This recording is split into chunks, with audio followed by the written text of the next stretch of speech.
Welcome back to the Bringing the Human Back to Human Resources podcast, the Replay series. I'm your host, Tracy Chernoff, and I'm thrilled to have you join us once again as we journey through the episodes that have topped charts around the world. In this podcast series, we're revisiting some of our most insightful, thought-provoking, and transformative conversations with industry experts, thought leaders, and practitioners. These episodes have made waves, sparking meaningful conversation and inspiring positive change throughout human resources. Whether you're a dedicated listener who's been with us from the start or you're just tuning in for the first time, the Replay series offers a chance to dive deep into the core principles that guide our exploration into HR practices. So get ready to rediscover the discussions that continue to shape the future of HR. Without further ado, let's step back in time and immerse ourselves into the podcast's top charted episodes. Let the replay begin. Hi, everyone. Welcome back to the podcast. Thank you so much for being here for another week. I have basically an HR celebrity on the podcast this week, so much so that I was not sure that I'd be able to effectively grab his attention and his DMs to bring him on as a guest. You might know him. You might love him. You might not know him, but you're going to love him. His name is Clark, aka, and I know this is going to rhyme, the HRShark. I have to tell you, I edited all of the stuff that came before this moment out because it was absolute chaos. I could not get my thoughts together, and then I realized it's late in the day, and I haven't had coffee yet. So I now have coffee in my hand. If you're watching on Spotify or YouTube, you can see that the mug says, I woke up like this. And I didn't exactly wake up like this. This is just how I look after a long day of work. Nevertheless, now that I've had coffee, I can get my thoughts together. And this is going to make for a great episode. Clark is the HRShark. I wonder if he realizes that that rhymes. I'll have to ask him. Anyway, Clark is an HR leader on Wall Street. He is a career coach and a content creator.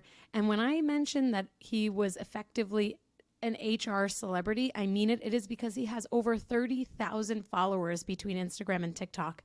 And let me tell you, Clark makes incredible content. The first time that I spoke with him over video, I think I had asked him like how he kind of like keeps it going, how he finds the energy to do it, because I can tell you it is not easy to do. I know it looks easy for, especially for HR people because it's just like content based on like what you've experienced, but it is really hard. And I'm telling you, Clark, the HRShark, he posts a lot, like he has so much content. It's very inspiring. Anyway, I thought it would be really fun to have the HRShark on the podcast, not only to talk about, how he kind of like rose into this position and, status on social media, but also to understand like why he brings so much humor and how he's able to do that to this industry and this career. And you all know, I talk about it all the time, like HR has its stigmas. You've already heard the episode with the People Problems podcast ladies, Alexa and Tyson. We talked all about these HR misconceptions, and it's true. And I love that Clark kind of like takes all of those stigmas and really pokes fun at it, because I think at some level we have to laugh at ourselves. We have to laugh at what we do, and we have to appreciate that some of this stuff is just so crazy. So I think you're really going to love this episode. I know I'm really excited about speaking with Clark. And if you do not yet follow Clark on Instagram or TikTok, you absolutely must do that. Either before, during, or after this episode. His handles on Instagram and TikTok are at HRShark_. I will, of course, as always, put it in the show notes so you can easily click the link as well. But you have to make sure you follow him, because I'm telling you, his videos, his advice, his posts will really brighten your day. And they always come along right when you need them. And I love that. Anyway, without further ado, please join me in celebrating this amazing guest to have on, Clark, the HRShark. Clark, the HRShark. You are officially on the podcast. I'm so excited about this. How are you? I'm doing well, Tracy. Thanks for having me. Of course. I did. I know I shared this with you, but I did intro you as a celebrity. So you're just going to have to accept this. This is your fate now. You're an HR celebrity, and that's that. I don't make the Oh rules. man, I'll take what I can get. I love it. Well, you were telling me a story that I can't even start this conversation without coming back to this, because you were telling me before we started recording this story about how the HRShark name came to be, because I mentioned, hey, it rhymes with your first name, Clark. Is that a coincidence? So why don't you tell us the story about how HRShark became HRShark? Yeah, so actually growing up, just Clark the Shark just like rhymed. It actually being a very young age, my first Halloween costume was a shark, and from there, it's actually like fate being in HR because I have a really direct personality and just kind of call it how it is. And so my friends just started calling me the Shark just growing up. It's stuck in college, and even into the workplace. They're like, the Shark is here, and so it just made sense. And when I created my own business, that HR Shark would be the name of it. So I love it. I love it. This is the kind of shark that we all want to see, out there, right? This is the good kind yeah, of good shark. shark, friendly shark, here to help, absolutely. Right. But hey, you know what? Actually, maybe sharks need a little rebranding moment of their own. Yeah, exactly. I know even like Shark Tank, they get a lot of bad rap sometimes of being harsh, but it's just direct and it's just straight business Totally. is what the shark name comes Totally. to. Hey, at least you can always trust that they're being honest, right? Yeah, No exactly. emotions. That's it. Yeah. Well, listen, I'm so excited that you're on the podcast. I really didn't think that I was even going to be able to reach you because, again, you're a celebrity, and celebrities are busy people, and you have a lot going on. And for you to be on my podcast is truly amazing, and I'm super excited to give the listeners an inside scoop into who you are, because on TikTok and Instagram, you are serving all of your followers with amazing, hysterical HR humor and content every single day, and like repeatedly throughout the day. And that takes a lot of work. So now I'm going to give you the opportunity to kind of share a little bit more about your career journey and also your HRShark journey, because this is also part of your career. This is a whole business for you. So how you got to where you are in your career today, because you are an HR leader and you do have experience in the field. You don't just make fun of it and find the humor Yeah. in it. Yeah, absolutely. So no, I'm a true HR person through and through. So I guess I'll start way back. So I'm actually from a very small town in Ohio, a really, really tiny town. Grew up like essentially a farm boy in cornfields. You never would have guessed it what I'm doing today. But yeah, so started out of school. I went to the Ohio State University, a proud undergrad from Ohio State, proud Buckeye. After school, I went to an HR rotational program where I traveled all around the country in HR doing an HR journalist type of role and really cut my teeth, learned your typical FMLA, short-term disability, those types of HR type of policies. And then from there, I landed in Fort Worth, Texas with my last rotation of that program. And manufacturing just wasn't for me. It was just not really my passion, sad at the time. So I pivoted into banking. So I made the move over to Capital One. Capital One is a great company, very tech-oriented firm. And so really that's where I found my niche in HR, which is specifically in technology. And so I spent about 2 years there. And then from Capital One, I'm currently at the firm, which is a big Wall Street bank. I'm not going to mention the name on the podcast, but right there, I'm currently supporting a big, large group within the firm. And like, if you would have told me the small town boy from Ohio would be where I am today, I would have told you you're absolutely crazy.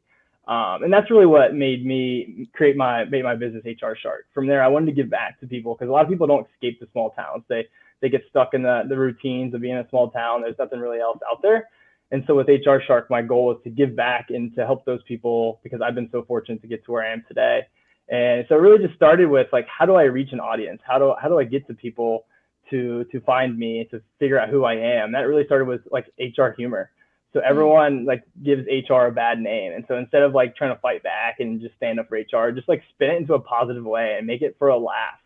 And people can really learn from that. And that's really, really where my platforms have taken off. It's like you spin evil HR as a funny joke. It's like you'll see me laughing evil and like talk about like, hey, don't tell a recruiter how much money you make. So that way you make more money and you're negotiating at the end of the interview process. So little things like that have really helped me and helped my brand in terms of HR. But yeah, I'm an HR person through and through. Love it. I crack jokes at it all the time, but at the end of the day, I always stand up for HR. So I love it. Well, this is truly like an HR characteristic. Loving what you do and also finding all of the ways to poke holes and poke fun at the career and the industry. And actually, I think it's what makes for a really strong HR leader is like understanding where some of these stigmas kind of sit and almost like working to be a catalyst to those things. And I think what I love the most about your content is the evil HR, because it's hysterical and people really enjoy the content that has to do with like their actual lives and their careers. You have over 30,000 followers between Instagram and TikTok. Like that is incredible. And, you know, it's 30,000 people that are actively engaging in the work that you're doing. When did you first realize this potential for being able to have the fun and also educate? And then beyond that, what do you think makes HR such an easy target for some of this like commiserating that we do with one another, and also, you know, laughing at our own stigmas? Yeah, so it really started, I mean, I've been giving like career advice my whole career. Just like friends and family would reach out and just, hey, you're in HR, help me with this, help me with that. And just helping so many friends and family over the years, they'd be like, hey, you should get on Instagram and TikTok and do this. And I typically, I'm a very straight-laced person. Like, I'm like, originally, if you had told me I'm on TikTok with almost 30,000 followers, I'd be like, you're absolutely crazy. That's for like a bunch of Gen Zs that want to dance and stuff. But it turned into a thing. It was like the algorithm just took off, and it would just be able to help and get exposure to more and more people. And it's like the community that I've built has been like nothing but amazing. Like just reaching out, like your videos have helped me get like escape a toxic environment. It's helped me negotiate more money. It's helped me pay for my kids' college. Like stuff like that has really impacted me personally. And it feels like I'm giving back to the greater good versus just myself personally in my career. And so that's why I really like am passionate about it. And it's just grown from there. I feel like if you can really add value to people's lives on your different platforms, TikTok and Instagram, that's where it starts to grow. And you're just purely out there just trying to sell something. It's bigger than that. And so that's where I feel like I've really helped just in 6 months. Like literally 6 months ago, I didn't even know how to post a story on Instagram. Like I had to ask my fiance, like, hey, how do I post this? Like I have no idea. And then now it's like, I batch my content on the weekends, I crank it out. And so I automate everything during the week. I'm super busy. But yeah, it's total fun. It's a really good time. But your second question, in terms of why HR kind of sticks out. If I had $1 for every time someone was like, HR is not your friend, they protect the company. Like I think me and Warren Buffett would be like spending time together, because it's like, I get it. Like I understand the perspective, and HR is that role where when we do our jobs right and people are growing and they're developing within the organization is increasing their bottom line and driving results. Like HR is not the function that gets the pat on the back. They're not the ones to be like, oh, HR is the one that record-breaking profits because of that. Like you're never going to hear that. But in the reverse of that, when the economy takes a downturn and takes a pullback, like HR runs to the front, right? And we're the leaders that kind of help the organization drive through that turbulent time. And a lot of it falls back on us in terms of like we're the blame, because they see us visibly in terms of like layoffs, different things going on within the company, and they think that's HR's fault. So it's easy to say HR doesn't do anything; they just sit in the back office and follow what leaders do. But like as HR people know, we know what goes on behind the scenes, and we are there to absolutely do what's best for the employee at the end of the day, as well as keeping the organization and their goals in line as well. Totally, it's true. I mean, and we'll get into some of the misconceptions. And actually, I feel like I've been on a little bit of a misconceptions theme recently, because actually by the time that our episode comes out, there will be an episode that was already released where it's a second part to a podcast swap that I did with the People Problems podcast. And we talk all about the misconceptions. And so this is a bit of a road show for me this summer. But before we get into some of those misconceptions, I think we can both agree being in HR is tough. It is definitely not for the faint of heart. It can be thankless most often. And, it's definitely hard enough. But being a social media personality or, business, anyone that's like really fully putting themselves out there on social media is also really hard. How do you balance it all? And how do you find ways to kind of keep it fun and keep that energy for, behind why you started it at the forefront?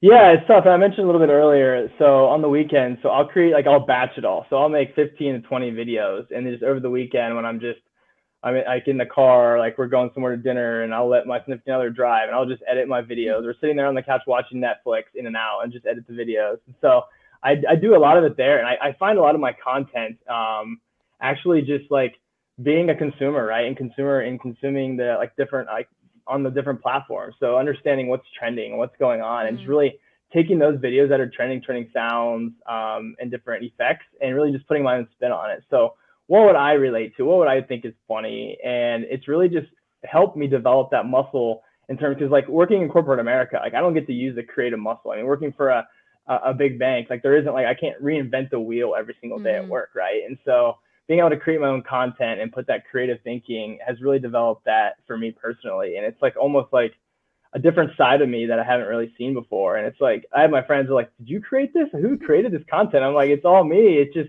really just a different type of different personality of myself that I don't really get to express that much. And so that's really what brings out the fun in me. But it's tough. Like you have to be consistent.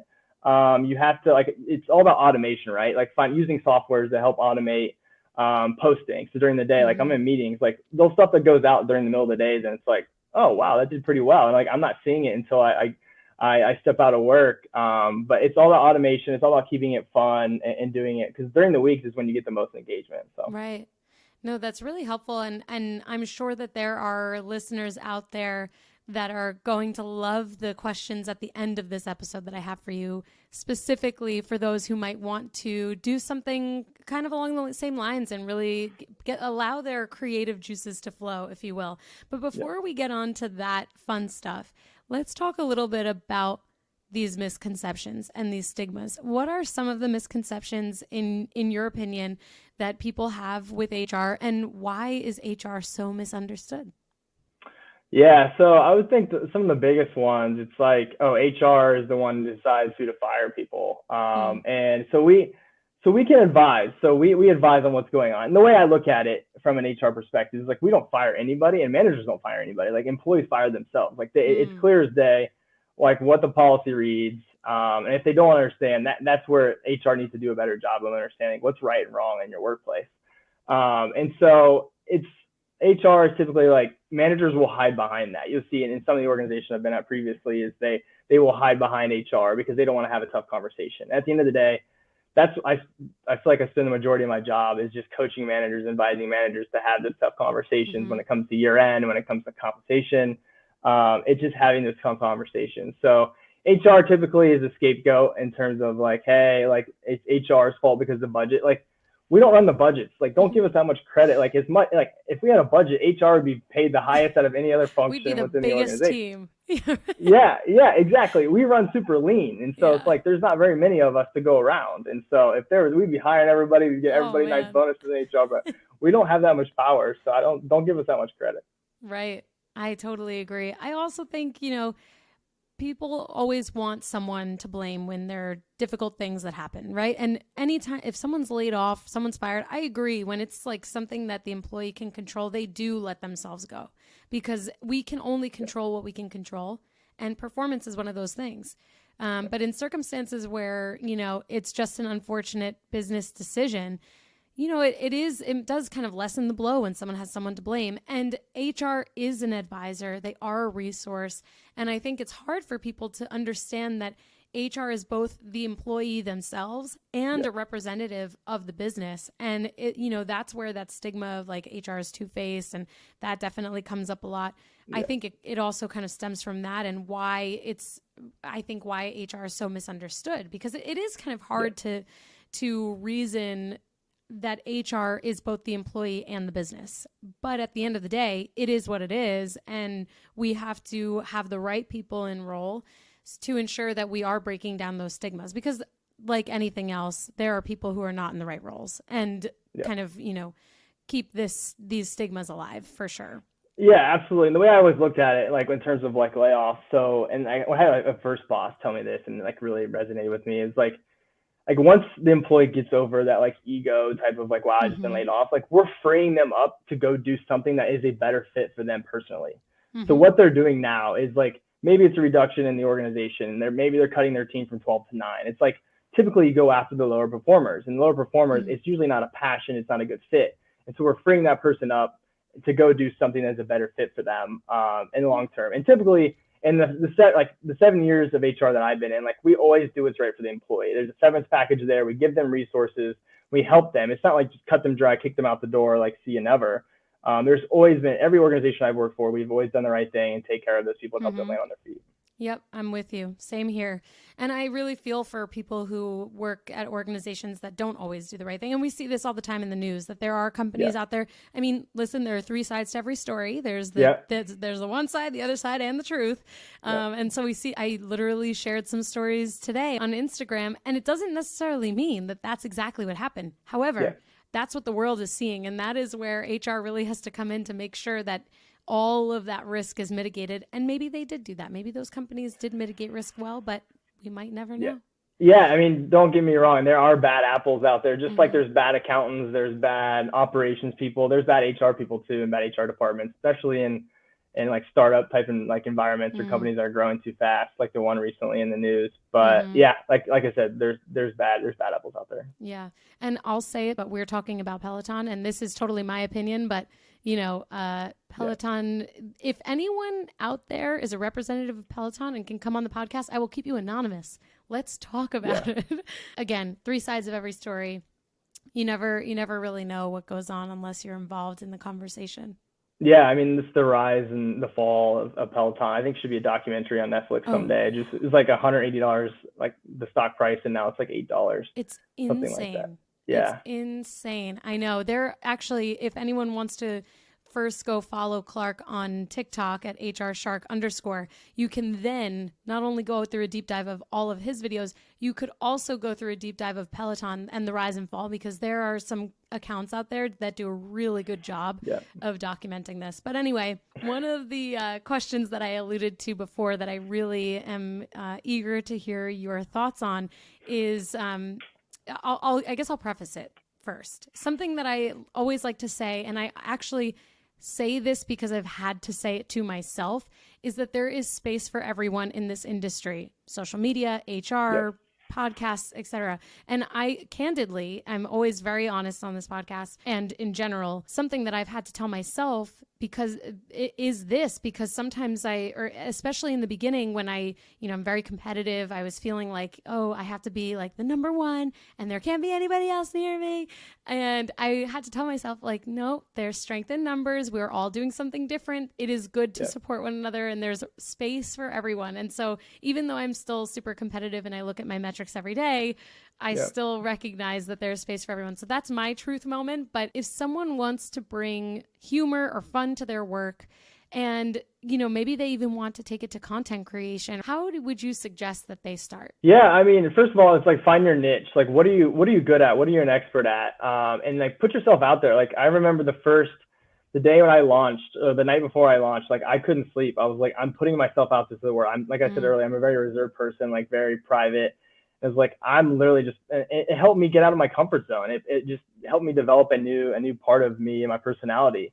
But really just putting yourself out there, finding that niche and just being consistent and just going out there, creating content and putting it out there. And like I said earlier, like I'm working with some really cool brands and being able to monetize my accounts is something, if you would have told me like I would be monetizing a TikTok account, like I would have told you you're crazy. And it's like anyone can do it. Like I said earlier, I just learned how to post a Instagram story like 6 months ago, like I said. So if I can do it, anybody can do it. It's just putting yourself out there, being unique, being yourself.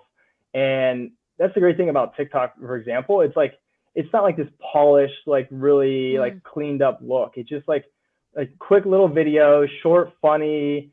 They do really, really well. And so you don't need to be this like producer or had like pay a bunch of money, like for a bunch of editing softwares. It's literally just buy a ring light, post it on there and just post it out there and see what hits, and you tweak it as you go. And you'll be surprised on how much growth you will get from TikTok and Instagram as well. It's just the sky's the limit with these platforms right now. It's just an absolute lots of money floating around. Content creators are like 15-year-old millionaires out there. It's insane. It's absolutely insane. I know that I took you a little bit away from the HR specific questions, but I do have one specific question regarding your career here to kind of close us out from this episode. And, if there's anything that's true, it's that the listeners love to hear guidance. They love advice and to understand, what the guest especially has experienced in their career. So what are some of the biggest takeaways that you would say you've had throughout your career And what advice would you give listeners who are trying to avoid burnout and enjoy their jobs? Because we know that this is a huge symptom of HR. The HR industry right now is severe burnout. Yeah, I mean, any HR professional over the last since 2020 when COVID began has been actually through a gauntlet. Like we need a break. It has been absolutely insane, from COVID to the Great Resignation to return to the office, trying to go through those circles policies. are starting to show. Yeah. yeah, absolutely. And it's just like, and I make a lot of like stuff in my content about like a lot of drinking stuff. And like, personally, I don't even drink that much, but I just think it can relate to so many HR people because it's like, we need a break. But in terms of like advice that I have, it's like, be your own CEO. So like in my career, like I've bounced around a couple different places. And if I didn't feel like challenged in those roles, if I didn't feel rewarded or recognized, like put yourself out there. Like don't settle. Like the life is too short to take a job that you don't love or you're not feeling challenged in. It's like, it's okay to jump around. Obviously you don't want to jump around too much and put too many employers in your resume, but like don't settle. Like don't settle for toxic environments, different things like that. Be your own CEO. Just control your own destiny. No one's going to be out there tapping you on the shoulder saying like, hey, like I'm going to continue to find you the right opportunity. You have to control your own career. And that's personally what's really helped me grow to get to where I am today, because I've taken my own journey and really just did a bunch of networking myself and reached out to different people and helped me get to where I am today. So that's the piece. And with HR, yeah, like I said, it's just like laugh at yourself. Like none of our jobs are that serious. Like HR, any function within the business, like be able to laugh at yourself, be like, don't take yourself so seriously. And in my career, I used to tear myself up when I was younger and more junior in my career. I would I would go to bed at night with work. And like now that I've gotten older and more experience under the belt, it's like, don't take yourself so serious. Like your company's going to be there. Like it's not going to burn down. Everything's okay. Right. It's like, don't take yourself so serious. So I would say those two things are the biggest things that in my 7 years, I've developed myself. It's like, dude, it's fine. Just relax. Everything's going to be okay. It's not going to burn down. Right. It's so true. This is like exactly what people need to remember when it comes to taking or not taking your PTO. You taking it, yeah, sure. There's always going to be work, but you have to take it. You have to give yourself time away. The business ran before you and it will run after you. So it is okay. Yeah. It's okay. Yeah, absolutely. I mean, I was guilty. I was checking emails at night and now it's like, you know what? Someone else, there's so many employees at this company. Like someone can pick up the slack. Like it's going to be all right. Totally. Or it's probably something that can wait for the start of the day, the next day.